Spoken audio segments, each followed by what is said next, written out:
welcome to Mommy Needs a Break. It's a podcast for moms who need a break because we all need them and we all deserve them, right? I'm one of your hosts, Megan Thomas, at Meg Scoop everywhere. And I'm Marisa Johnson, and she is Marisa J. Make sure to follow our website at mnabpodcasts.com. And where are we? MNAB Podcasts on all social media handles. Make sure to follow our Peloton. You guys, I just got my Peloton. My Peloton bike is right here. I got it on Monday, so I'm thinking about my rides. Our Patreon. So funny. Oh, you can follow me on Peloton because I've been getting my rides on. But follow us on Patreon. Yes, hit up our Patreon. Become a patron and see our exclusive content. And there's other specials on there for you. Okay, wait. Let's talk about this Peloton really quick. How are you doing it? I said follow our Peloton. I love it. So I got it on Monday. There's a Juneteenth ride I really need to do. But I'm doing this podcast right now. I've been doing it every day. My neighbor has it. I've been finding out that so many people have it. They've been adding me. The music I've been doing all the ratchet rides. So if you have any ratchet rides, send them my way. Follow me. What is my screen name? I think it's Marisa J85. It's just great. I love it. I'm like sweating. We're giving each other virtual high fives. Can you see other people or you just see like the instructor? I don't know. I need to find that out. So right now, because there's a camera on the screen. Right. So is it just your instructor that sees you and they're like, hey, Marisa, I see you over there lagging? So I haven't done a live one yet. I've only done the on-demand ones because I'm looking for all the good songs. So once I get into a live, I guess I'll see like what it is. I haven't gotten that far yet. I'm on weekend. Well, that's cool. That's kind of creepy, but it's cool. People have this. I didn't know so many people had this thing. Oh my gosh, yeah. Like I want a Peloton now. Girl, get it. Just got my whole refund check. Hey, you could do payments. They're on back order too, right? I got mine a month, and then another 2 weeks were added because of the riots. Ooh, okay. I was like, I don't even live in the white neighborhoods, guys. I know, right? Drop this thing off. All right, yeah. Let's talk about. We had a guest this week, but she wasn't able to make it at the last minute. So you get us, but guess what? We're amazing. So before we get into it, so if you're watching as opposed to listening, you'll see I'm zooming from a different location today. There's a bunny hanging on the door. There are baskets. This is a sewing machine. There are stamps and I can't even point correctly. There are stamps and craft right there. Like, yeah, and the wall's purple. I'm in a crafting room, y'all. I'm at my parents' house in Kentucky. We came here yesterday just to kind of, for Father's Day, and it's my mom's birthday. And I had to convince my dad that we didn't have COVID. Oh. And so, because the whole time he was like, nah, y'all can't come see us. Don't bring your little COVID over here. I'm like, wait, we don't have it. And if we did, we already had it like beginning of March. So we're actually good. Marlon had it for sure, my fiance. That's crazy. I think Mav had a touch of it, and then I think I was asymptomatic. But either way, I think COVID came through our house, so we good for anybody who, COVID is gone, okay? Everybody is out. The mall. No, girl, it is still a threat. I mean, I don't know. I guess people forgot. Wash your hands, cover your nose and mouth, y'all. And it irks me every time I see the mask. People have their mask like this. Just covering their mouth and not their nose. I just be wanting to, Is it wrong if I say, you're supposed to cover your nose too? Should I just say that? Or should I just look at them with disgust? Just look at them. It's funny. They say the people in the car by themselves with the mask on. I see that all the time where I'll see somebody walking on the side of the road on a sidewalk where there's like nobody. So it's like not a busy sidewalk. They have a mask on and they're walking. And I'm like, you are in the fresh air. The Lord has created the fresh air for you to breathe, okay? Ain't nobody around you. Take your mask off, okay?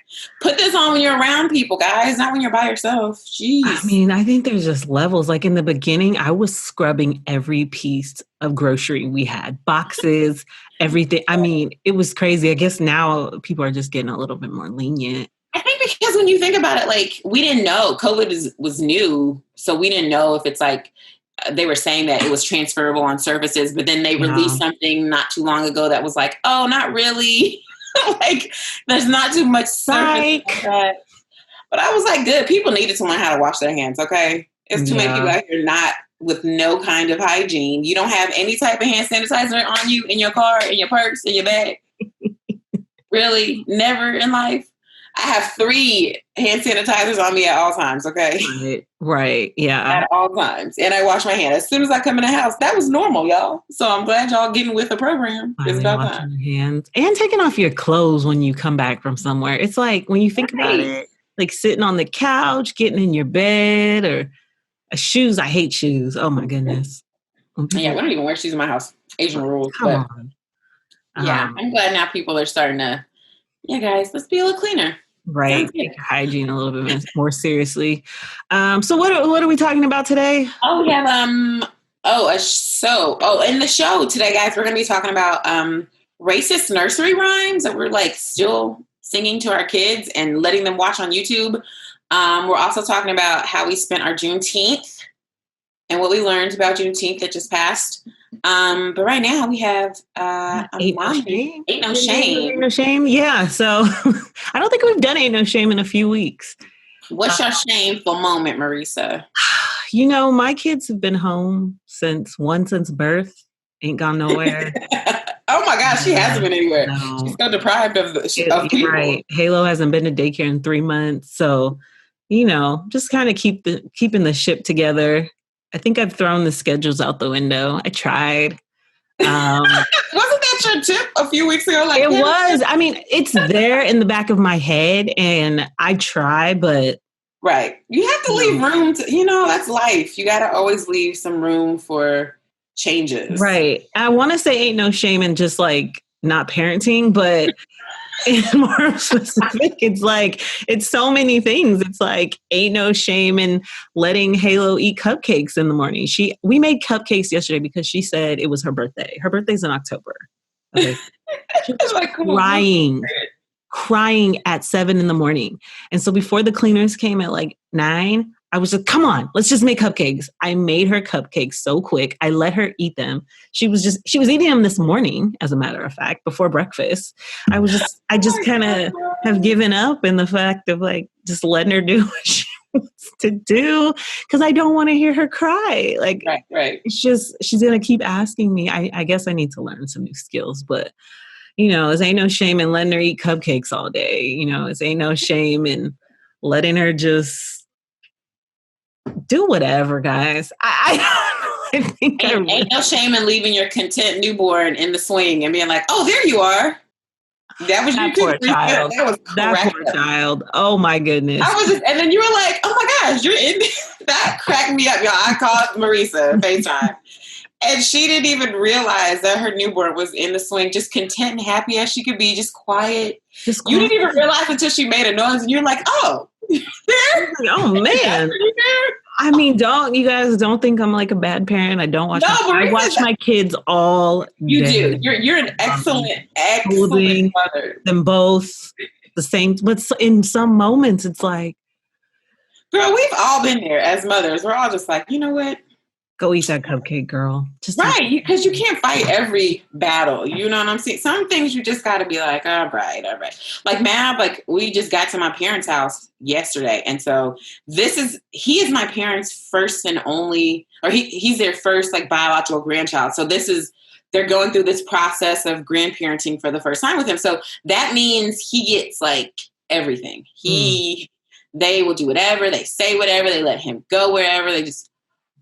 I'm just like appalled. Every little, his little fake cries, I just be looking at him like, whatever, man. And then my mom's like, don't let him cry. I'm like, why?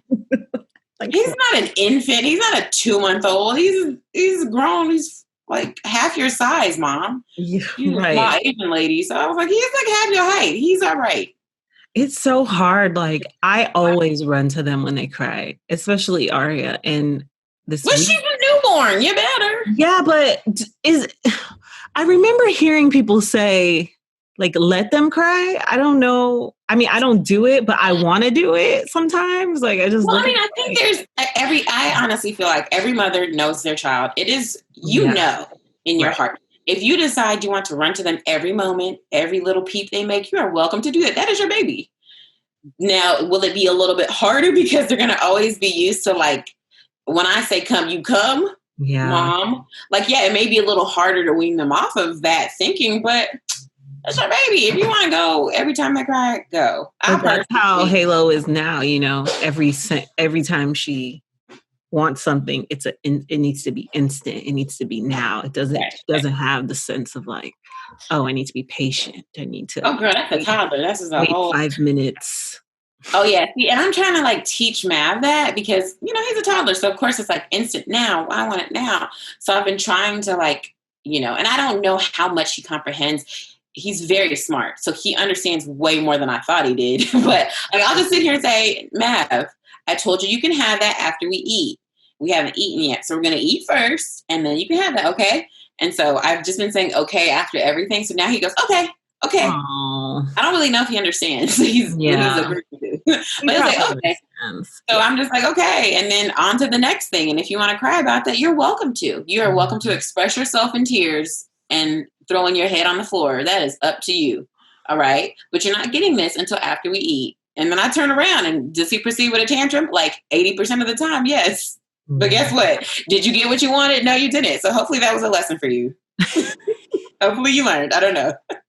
That's my age. I do be talking to him like he's a grown man, though. I mean, you have to, because they understand. Like you said, they understand. When they want to understand, they understand. Right, for sure. Understand. Lord help me. Ain't no shame in letting your kids do whatever. It's okay, Marisa. You're a great mom. Like, thank you. Girl, it happens to all of us. Okay, it happens to all of us. Man, I was eating dirt the other day. I was like, yo, I haven't been out the house since January, so this is just. You can like go to like, what is it? Like in Inglewood, there's that View Park. There's a little track you can walk. Yes. It's not fun. It is. It'll make you feel much better. You're in nature. You can see views of the city. Like, go out, Marisa. You don't have to stay within the four walls of your home. You can actually go outside of them. I think if it was just Halo, I would be a little bit more open, but it's just this newborn that has been messing with my brain. Like, I feel like when you already have a newborn, you already don't want people around them. You already don't want like, oh, did you wash your hands? Like, and so now with this, it's just this layer of anxiety that I have of like, where y'all get away. Can you like go somewhere where there's not people that are like gonna touch her or like be close to her like that? Of course. I'm just telling you what the inner voice in my head talks about. It's like the scary monster. Yes, but there's not anybody there. Go, Marisa. Just go. You need to go for your sanity as a mother. Just go. You can strap one on you and put the other one in the stroller. That's a whole another episode, taking both your kids out at the same time. Oh my gosh, that's a lot of work. Whew. Yeah. But guess what? By the time you're done, you'll be tired. They'll be tired. Everyone goes to sleep. Woo woo. All right, let's head over. Let's give some mommy tips. What's my tip today? My tip is activate your village. Okay. For me, guys. Megan's this is for me too. Oh, this is for you, Marisa. You want to tell everybody your business? No.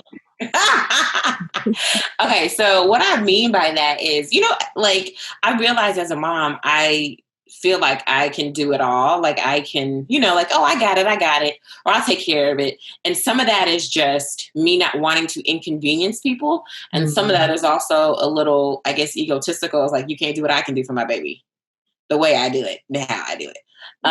So I've had to relinquish that because at the end of the day, like I want my son to be a well-rounded person. I want him to know other people and, it's hard for me to like take my control off of him, but I remember I don't want him to live like under mommy's thumb. I don't want him to be afraid of stuff. I don't want him to be like, well, I can't go there. I can't touch this. I can't do that. Oh, like I don't want him to be that child. So that means that I have to kind of just let him go and like do his thing. Always watch him and make sure he's safe, but let him explore. And part of that exploration is being around other people and being around them, not in my presence. So if it's, family that I trust with him, that I've been around and they've watched him when I'm there in the house. And like, okay, well, maybe I can go to the store and let them watch him while I go to the store just for an hour. Or maybe next time I can go to the store and like run some more errands. So it's 2 hours.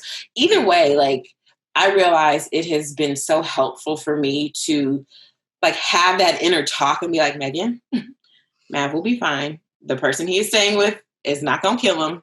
This person has already raised multiple children. Like, he's going to be fine. You're not leaving forever. You're just leaving for a little bit. He's going to be fine. Just go handle your business. Leave instructions. Here's the details. And then get out the door. And that's it. And I'm saying that because I know for my mental sanity, it has helped me tremendously to just kind of, you know, like let go and start to get back to stuff that I want to do and stuff that makes me happy, you know? Because before that, I couldn't do any of that. So I do feel a lot better right now. I'm like, how deep do I want to go on this? I mean, I understand what you're saying. If you need it, Marisa, activate your village. I know my neighbor yesterday called me. He was like, Marisa, I'm clean. My house is clean. I'm not going to hurt your babies. You can bring them over here.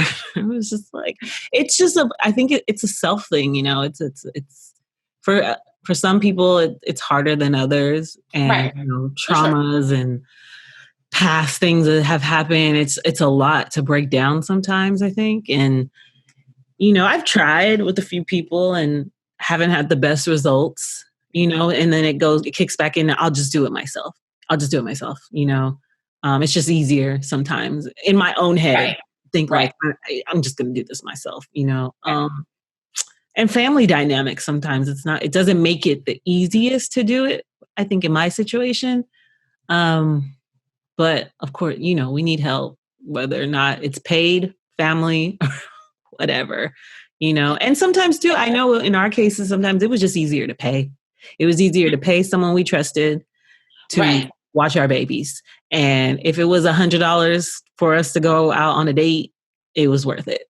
You know, so. That's what I'm saying. So whatever your village is, it could be, you know, a hired babysitter. It could be a nanny. It could be family. It could be friends. Like whatever that is, Marisa, you as a mother, you do so much. You have 2 babies that you're with like most of the day, you know, 1 hour to 2 hours of you going to enjoy some time. Like who is going to sit here and say you can't do that? And who in their right mind in your village that you trust can't take care of your children for 2 hours? I don't know. You guys, this is how we talk on the phone. I feel like we're on a phone conversation right now. I feel like we minus the crying. Oh Lord, is it? Oh, it's your turn today. Usually, sometimes it's my turn. Today is your turn, Marisa. No, it's okay. I'm not going to cry. But no, that's a good tip. Utilize your village, especially in these times right now. Whoever you trust that you don't think has COVID-19. Thank you. And I'm telling you, that's why I had to I'm all the way in Kentucky. Okay. I traveled and we didn't even stop anywhere except my brother's house, which I was like, well, please don't let them have COVID. So I had to question them. So we just stopped there and then we just kept going. We didn't take any pee breaks. Oh, wow. We didn't take like it's only a 6-hour drive. So we only stopped once, but we didn't like stop for gas. Like we made it the whole way with nothing. You know what I'm saying? Like it was pretty safe, I guess, for us to travel this way. But I really needed some away time because I've been cooped up in the house. So to like now do what I do, but doing it, zooming from a different house has like helped me. Yeah, we need to do that. We need to drive to my dad's. My dad hasn't even seen the baby. See? Yeah. You can, and you know, more than likely, old people have more to lose than babies if they get sick. All right. Sorry. That's how COVID has been for old people. Babies, they get a little fever, maybe a rash, but other than that, they're good. But the old people. Good tip. All right. Let's talk about, let's scroll a little bit. You know, looking at these Juneteenth pictures from Friday. So I didn't really know what Juneteenth was until like a few years ago, right? Like I had heard about it, but I couldn't tell you if Juneteenth was June 13th or June 17th or June 19th. I just knew it was June something teenth. And I had heard about it, but I never really knew much about it, right? Because I know over here in Kentucky and Tennessee, where I grew up, they celebrate Jubilee, which is when the Tennessee slaves were released from slavery. So I guess whatever day that was, like it was in 1863, but like it wasn't right when they signed the Emancipation Proclamation. It was a few months later. So they celebrate Jubilee here. So I knew what Jubilee was, which is August 8th, but I didn't really know what Juneteenth was. So I feel like as I've gotten older and as I've started to walk more in my Blackness, I've learned more about what Juneteenth is. And honestly, now I'm at the point where it's like I am all for it being a federal holiday, like more than MLK Day. Right. It needs to be a holiday. Do you want to briefly tell people what it is? Yeah, so the Emancipation Proclamation for enslaved people, let's not say slaves anymore, let's say enslaved people, was 1863, right? But it took 2.5 years for the last of the U.S. enslaved people to actually be free. And that's because Texas was kind of like off the map a little. Like basically Texas was like just wild land. People weren't really in Texas like that, checking on it like that, even though there was 250,000 enslaved people in Texas. They didn't know they were free until 2.5 years later when some of the Union troops finally made it to Texas. And there's many theories that people have, like, why did they know? Why didn't they get people? I don't know if it was like somebody stopped the messenger or they didn't have Twitter, y'all. They didn't have Black Twitter. They didn't have that Black Twitter. They didn't. And so it took them a while. So Juneteenth, actually, June 19th marks the end of slavery in the whole U.S., truthfully. Right. And it's funny you say a few years ago. So my siblings, we were in a chat group and we're like, when did you guys first know about Juneteenth? And it was so funny because I remember we moved to like a little suburban area in high school and my mom took us to a festival, a Juneteenth festival. And it was just all these vendors and food and things like that. And we would go, but I didn't know what, like if you asked me why we were going, I wouldn't have known. Oh, you're like it's a food festival. Yeah, it was like, all I knew it was just like Black people, like a Black food, like gathering festival. It kind of reminded me of like what we would do after church almost. Like eat and like a bunch of people, and that's how it felt. It felt like after church. But again, we all have that one memory of like, oh, when we would go to this kind of like market place where there was music and food. Right. But I had no idea. Like I couldn't tell you like there was anything about it. Right. You know, I think it's crazy now I think it's great, you know, like Terrell's off today, you know, everyone's getting it off and it's being that's what I'm saying. So like, I think the more we talk about it and the more we put these racial injustices on the forefront, like the whole adage that the squeaky wheel gets the grease, you know what I mean? Like, okay, squeaky wheel gets the grease. So that means that everybody, you know, the more noise we make about the injustices that we go through, the more likely it will change. Not saying that it absolutely will, but there's a higher chance.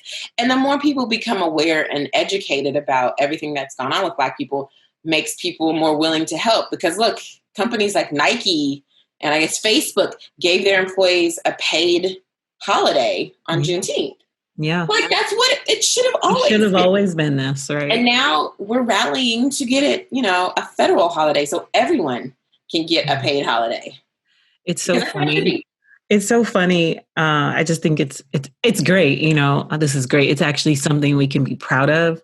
I think I'm always the Debbie Downer when it comes to holidays. In a sense, I never really like push holidays like that as I gotten older, and especially as I had kids. You know, for Christmas, I never put from Santa, and my mom would be like, put from Santa. You need to tell them it's Santa. It's like, no, I'm not telling them it's from Santa. On Thanksgiving, when people text me Happy Thanksgiving, I'll be like, oh, Happy Thankful Day. Oh yeah, I'm thankful. Like I never get excited about these holidays, and I never really knew how to explain it.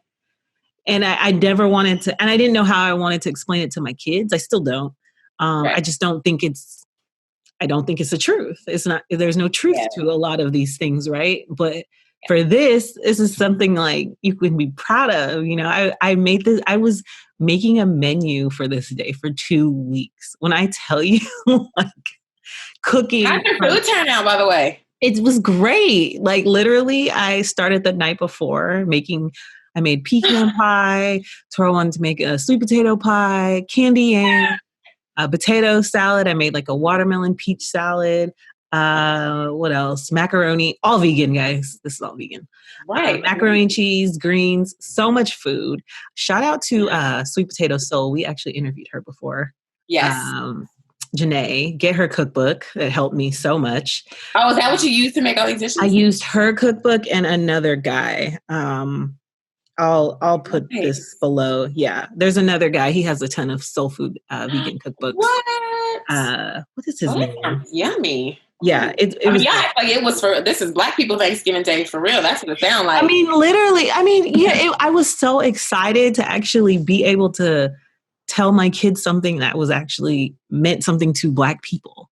You know, everything else to me just seems so superficial. I never get excited about holidays. It's so weird, and I never knew how to explain it, but there's no significance to it to me. It's no truth. I mean, yeah, it's a great time to get together with family, things like that. It's cool. Like, get a tree because Halo asked for it. But, you know, to me, there's no, I'm all about truth. Like, I always want to find the truth in things and find a meaning behind it. You know, and I think this is a great time to actually look at Kwanzaa too. You know, we bought Halo a book this year about the days of Kwanzaa and what they mean, but we never can find the candles in time. It's hard to find these candles. Like order them now.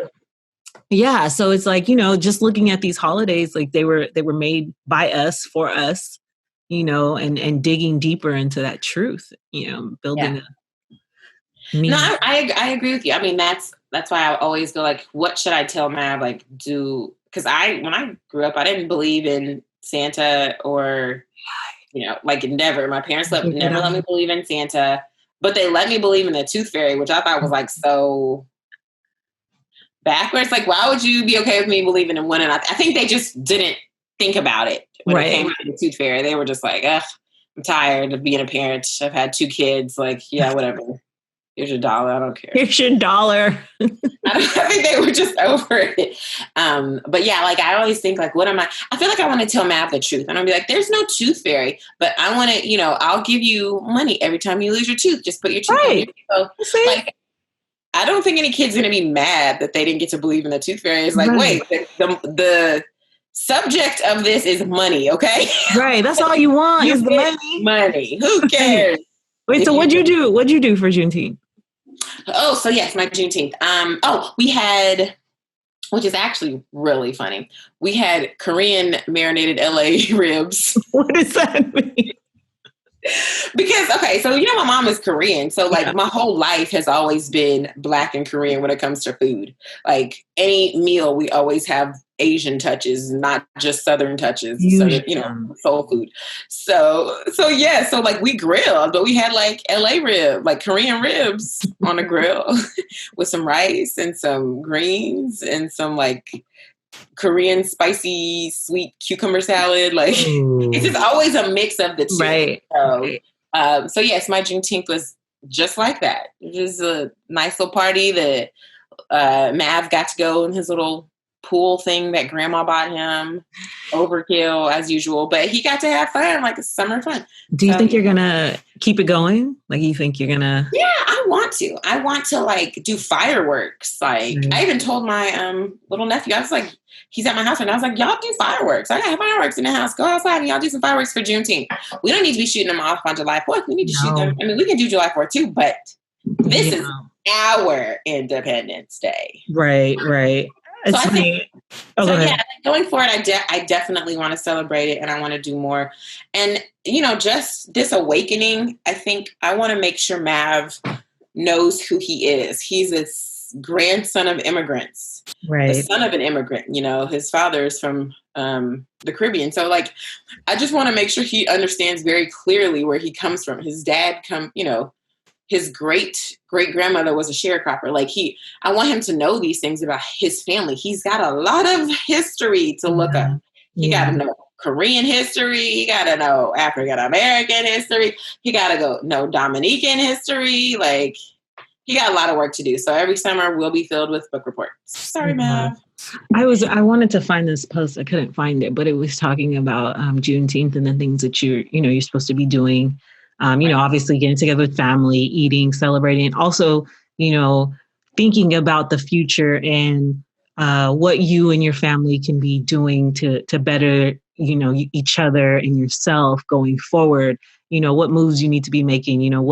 What things you can be doing to enriching, like not only yourself but the Black community. Right. Buying Black. And then not just doing it that day, but taking that spirit with you going forward. So just a lot of like marinating on and especially now there's so much happening in this time, how we can be better individually and as a people. Absolutely. To continue this throughout the year. It's not just one day out of the year, and supporting each other, how we could better support each other. So that's what we did at the table when we ate, just talking about our futures and what we could be doing better. And I think that's super important just in this climate. Oh yeah, no, that's important, especially buying Black. I think that's the one thing that we've missed as Black people, because we haven't been taught that we need to support this community, because we've had so much brokenness going back to slavery times. We're just, it's kind of ingrained in us. So we have to fight against that and to make sure that we don't perpetuate that brokenness. Right. And within our community, like, especially buying Black, like for what? Oh, so yeah, newsflash. Marisa and I are turning Mommy Needs a Break into like an actual business. Oh, yeah. And guess what? Our bank is going to be a Black-owned bank that we use. This is news to me, y'all. I really just thought about this over the last week, Marisa, but we should. You know what? Because we absolutely, so we are. So I've already looked at a couple of banks. Okay. To see which ones are the best options, but I mean, like, why is that, as I was going through this whole process, I was like, why is that not a normal thing for us? Right. Why don't we just go, Jewish people do it, Korean people do it. Every other nationality does this, where it's like, oh, where's the Korean banks? Oh, where's the Jewish? Like, they just automatically know. And it's not anything negative. It's just, let me support my people. Right. Before you said that, literally before you said that, I was like, oh, you are the perfect person to, lead that movement, because Korean people, like, they support Asian people, right? They support each other. They shop with each other. They buy from each other. It's a community, and the fact that you have that and that's a part of you and you've seen that, like, you are the perfect person to be able to translate that to Black people. And I've seen that. My family would be like, oh, we got a Korean doctor, we got a Korean dentist, we got a Korean car detailer. I'd be like, dang, all y'all people Korean? Y'all don't have nobody else. Y'all got any Black people to do this stuff for y'all? No, but if they, like, we just go seek.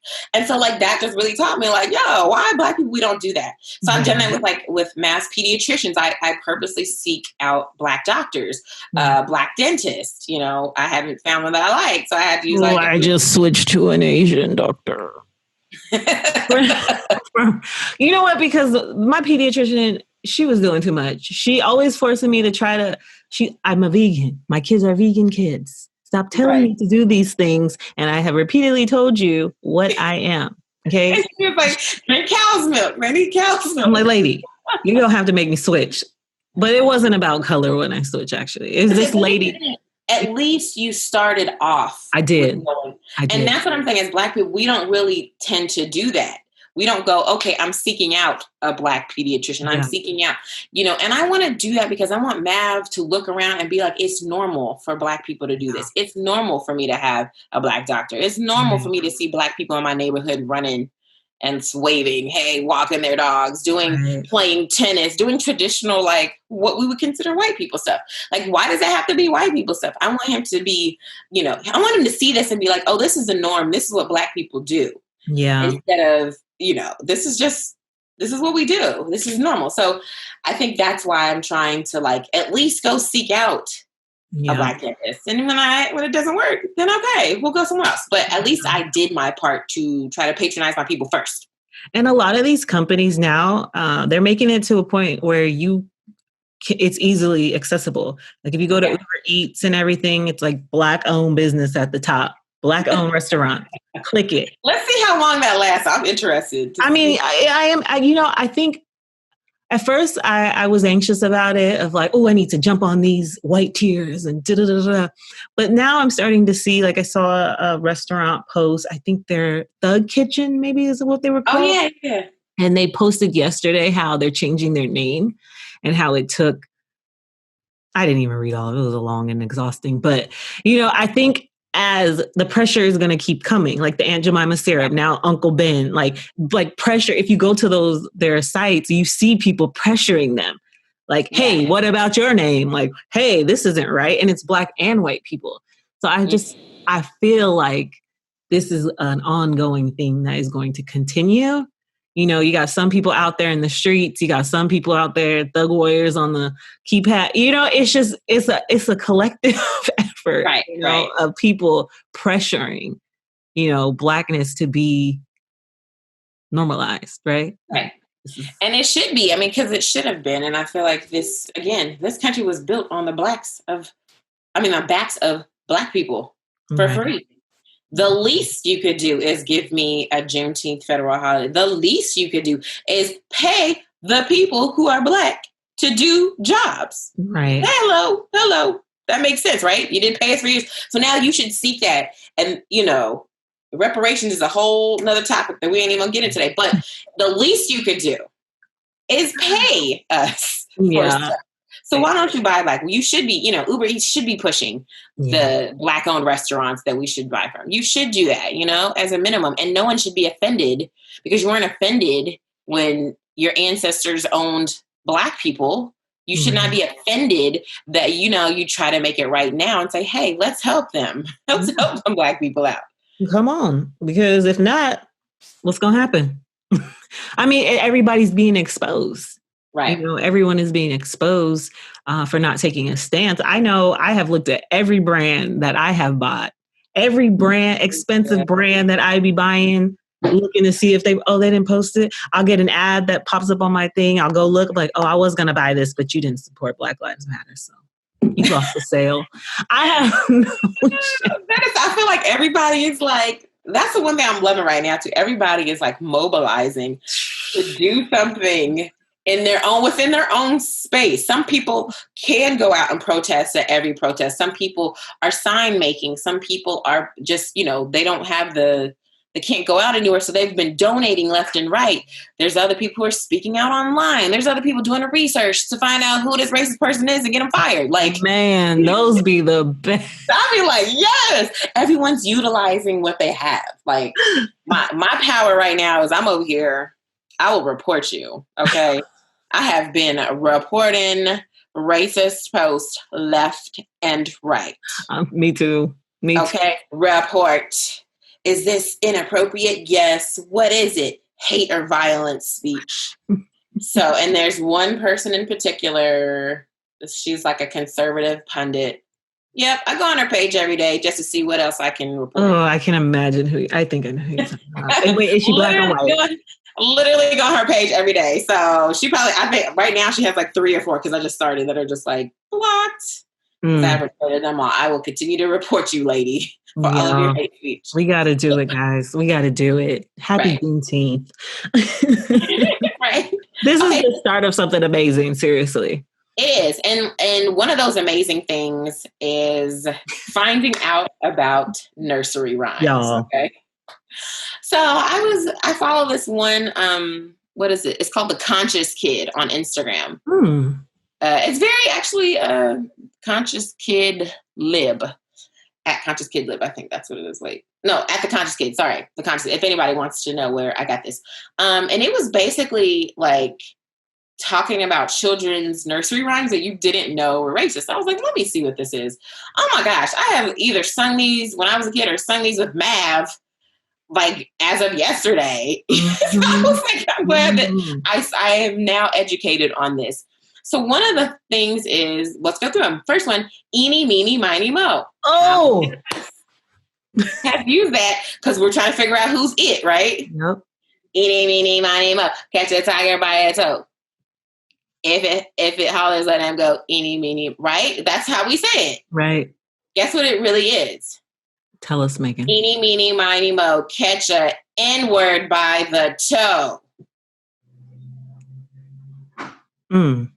And this is from the Oxford Dictionary of Nursery Rhymes, y'all. I was like, what? How did we not know this? Catch a N-word by N-word that ends in ER, a hard y'all. Wait. Okay, so she won't be singing that one anymore. Thank you. So wait. do? What else can we teach our kids to do when it comes to doing it? Like, what other? Stand in line and wait your turn. Engine number 9, go on the Chicago line. We're gonna have but to it's teach still it's the tune. Like it was. I mean, the history of the tune. It's the tune. I don't know. Y'all just gonna have to do rock, paper, scissors, I guess. So Terrell showed me this one. I'm gonna just play it. I found it on YouTube. You can go to where is it? I don't even know what it's called. I'm just gonna play it.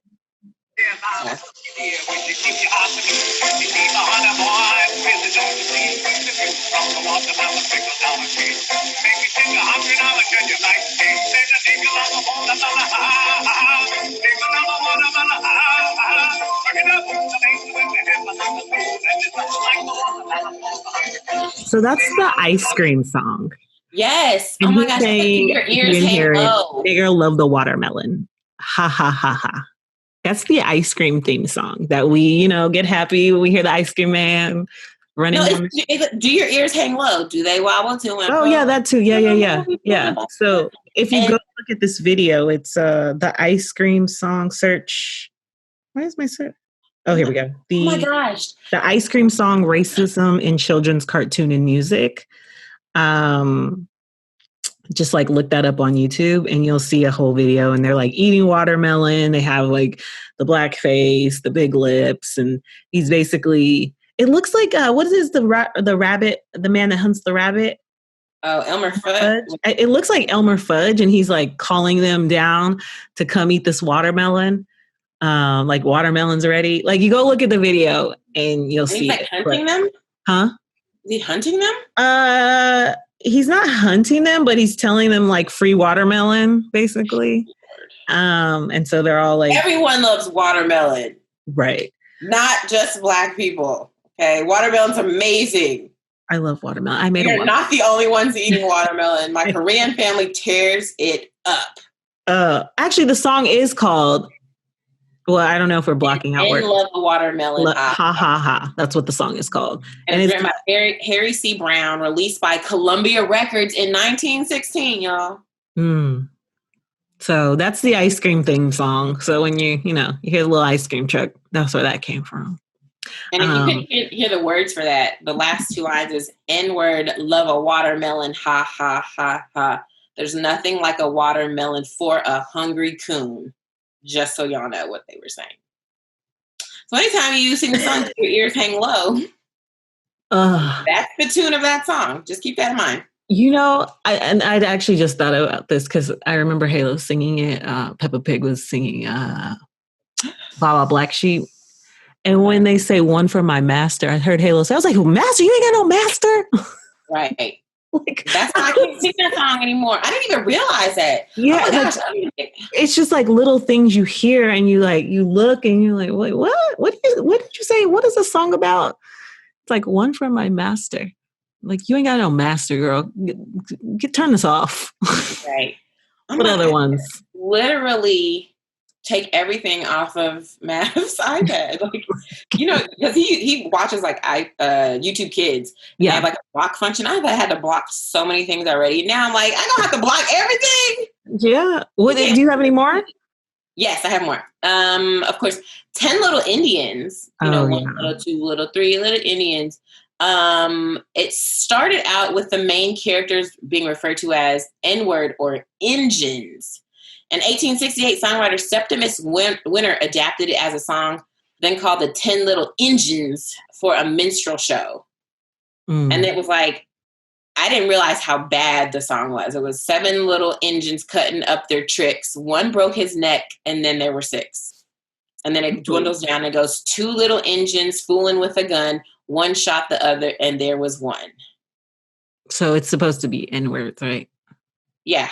Yeah. In 1869, it was adapted. It was remixed to say 10 little N-words. Remixed? Remixed a year later. Because Injuns wasn't bad enough, so they wanted to do N-words to make sure all the darker people in America had their shine in this racist song. That's crazy. Yeah. What about Little monkeys jumping on the bed. Is that? Oh yeah, it is. It is? Actually, Okay. that's the next one. Mm. Well, I mean, we all know that racist people have used monkeys synonymously with Black people for a really long time. And this is an example of that because originally they used the N-word or darkies in the song instead of monkeys. Yes. They use the word dark, like darkies. Mm. 5 little darkies jumping on the bed, or 5 little N-words jumping on the bed. Yeah, this is a lot. What do you think? Like, will you be removing these songs? Like, what do you think? Yeah. I mean, I'll be blocking them now. Every time I see them come up, block. Can't listen to that one. Can't listen to that one. I don't know what he's gonna be able to listen to by the time I'm done blocking it. But, as it comes, as I watch more diligently as to like what plays on his iPad, then I'll definitely be listen to this. And then here's another one. Chinese, Japanese, dirty knees, look at these. Have you ever heard that one? I remember that when I was a little kid. It was, which and mind you, I'm half Asian, right? I never thought anything was wrong with it because I was a kid repeating what other kids were saying. So like, it was like, you're supposed to go Chinese, Japanese, or something like that, right? Because I would do that. And I remember going, the funniest part of this story for me was that in America, racist kids would do this for Asian people, right? Yeah. But in Korea, when I was like 7, they did this for American people. So when I would do this song, I was just like, remember, like for me, when I would say this, it made me think of like, oh, like we do this to Asians, they do this to us. Right. It's so crazy. Because all of it is wrong, you guys. Right, all of it, right. But to think like their racism towards Americans was like this was just so funny to me when I was a little kid. Because I was like, oh, we over here saying this is racist, y'all. But they were like, we got a song of our own for y'all. That was just funny to me. Because I really said this. And as a half Asian child, I should have never. Somebody should have been like, hey, aren't you Asian? You should probably not say that. Right. I think if anything, it's just we're more aware. We're becoming aware. We're not going to be able to just like shun everything and block everything. But now that we're able, like we're learning and we're discovering the roots of these hateful things and the roots of these things that have been normalized in our everyday life, we're able now to see that and to be aware of it and to call it out, even if they are exposed to it, like, oh no, like you said, as a kid, like, oh no, that's not right. You shouldn't talk about people like that. You shouldn't talk about the characteristics of people. Like everybody is different, everybody is different, so I think it's a great awareness that it's happening right now. Yeah. You should be aware. This whole song, I had no clue, like Chinese, Japanese, dirty knees. Look at these. I didn't realize dirty knees was in reference to all the other Asians, including the Koreans. So like, here I am singing this song. Like, oh my gosh, Megan, you're singing the most racist Asian song.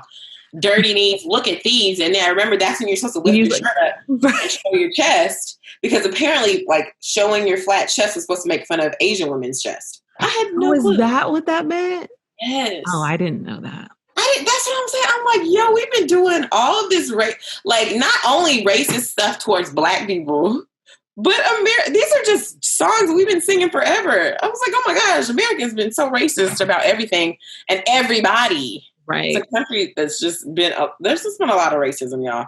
It's just really sad. What else? There's another song. Let me see. I've never heard this one, Shortening Bread. Have you heard that? Mm-mm. So this nursery rhyme hasn't always been about mommy's children. The earliest version was written in 1900 and referred to the infant darkies and N-words of mammy. So it was mammy's darkies or mammy's N-words. Mammy's little baby loves shortening bread. Mammy's little baby, it was Mammy's little darkies love shortening bread. I never heard of that, but later apparently it changed to mommy's children.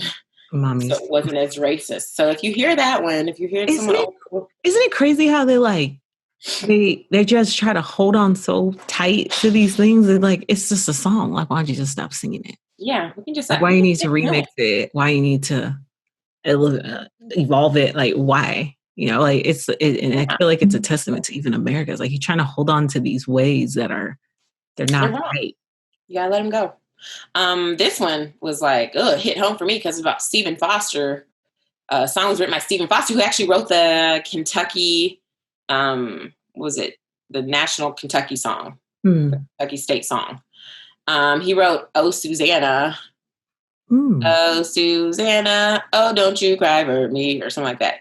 Oh, with a banjo on my knee. The banjo on the knee should have been enough for us to be like, we cannot sing the song.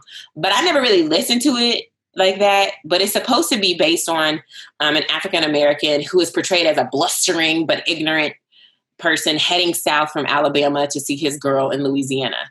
I didn't know it was as bad as it is. Some of the lyrics include, I jumped aboard the telegraph and traveled, trying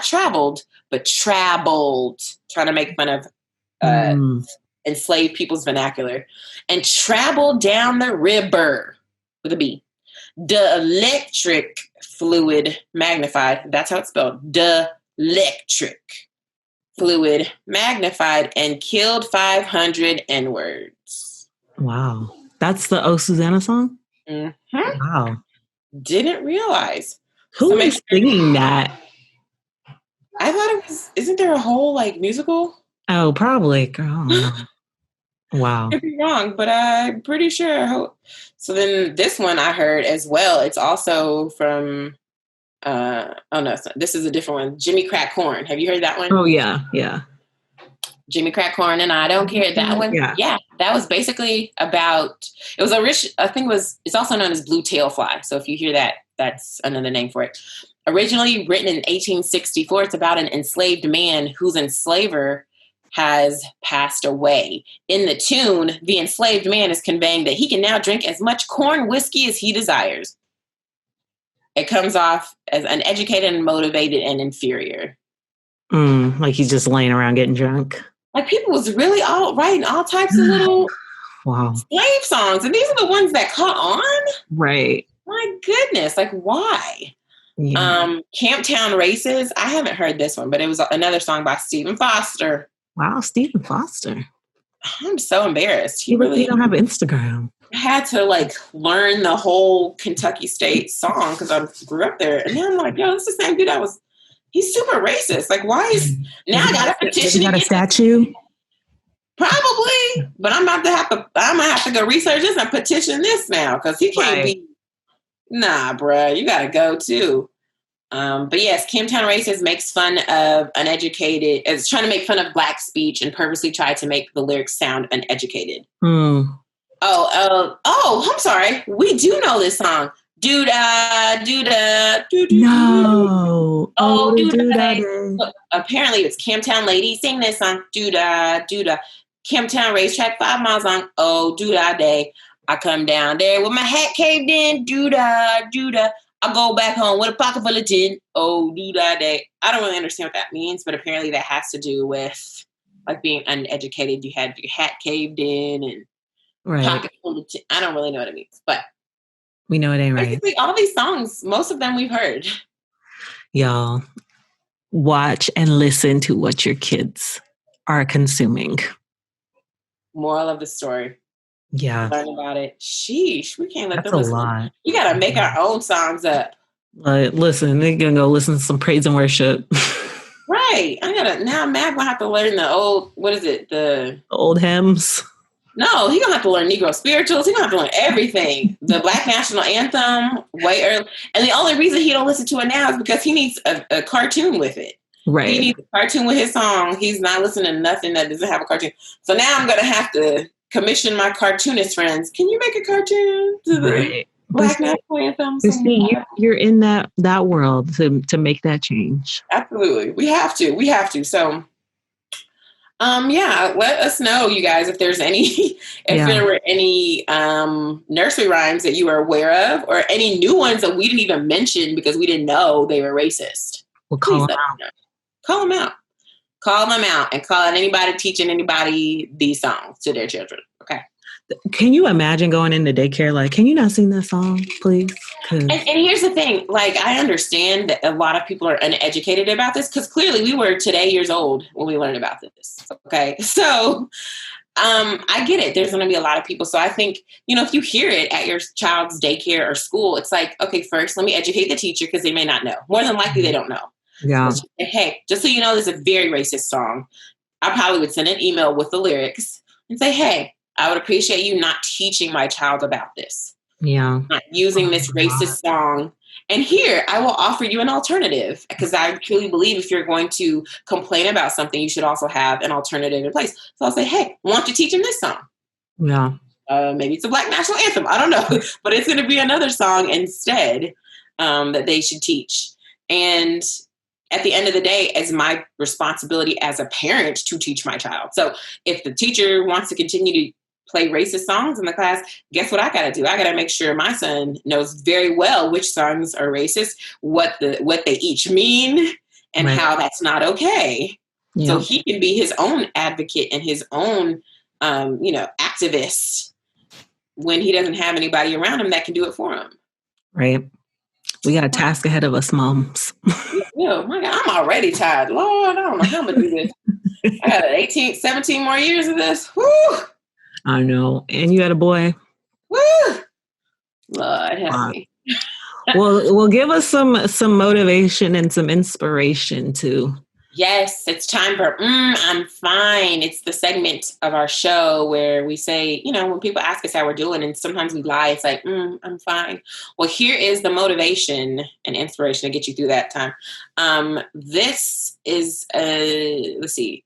Oh, this quote says, if origin defines race, then we are all Africans. We are all Black. And that's by Abhijit Naskar, who wrote We Are All Black, a treatise on racism. I just like that simple quote because I think a lot of times racism comes out of I'm this, you're that, I'm superior, you're inferior. I do things this way, you do things that way. But when we all think about it, it's scientifically been proven that we all come from Africa. That is the first humans, right? So we're all Africans. We all Black now, okay? We're all the same. So when you think about it like that, it's like, how can you be racist towards me and call me and say I'm something different? The truth is we're actually the same thing. You know what I'm saying? So when you see a police officer put his knee on a Black man's neck, you should feel the pain because you also Black. Right. Your children are also Black. We all come from the same continent. If you look in science. So let's keep that. The sun just hit different. That's what I'm saying, right? The melanin don't soak up in your skin as much as it soak up in this, and that's okay. Okay, we're still Black. We still got to fight for each other. We got to help each other. So help us out, because right now we need a little help. Yeah, we need to speak out, guys. This is great to do, but it is hard. It's heavy. It's heavy, and I think we're doing our best, and everyone is. Well, I won't say everybody, but, people in our circles are doing our best, and we are trying to make this situation like as light as it is as heavy, Some days are better than others, but I think we all just got to keep motivating each other, inspiring each other, uplifting our brothers and sisters when they're weak. I know a lot of us are tired, but it looks like it's going to be a long fight, and I'm glad. I'm glad that it's loud right now. I hope it. But then that's one thing we got to remember: keep your foot on the gas, y'all. Don't get tired. Don't get lazy. Don't sit here and be like, I can't do this anymore. You can take a break today. You can take a break tomorrow too. But let's get back on it. Yeah, you took a break with us. Yeah. Now back to work, everybody. All right. Thank you guys so much for watching or listening to Mommy Needs a Break. We're always here once a week. We release new episodes every Tuesday. Make sure you follow follow us on social media at MNAB Podcast. Also our website, MNABpodcast.com, that Marisa made look so pretty. And Patreon, not Peloton. became a Patreon member, become a patron and support us. There's different monthly rates. You can choose your own rate to help us. I mean, I don't care if you give us $1 a month. That would be awesome. Mm-hmm. You know, buy Black if you're looking to. We're a great Black business. 2 Black women with our Black men's and our Black babies. Support us. You know, we're in this fight with you. I'm Megan Thomas at Make Scoop Everywhere. And I'm Marisa Johnson, and she is Marisa J. We'll see you next time right here. Mama Needs a Break.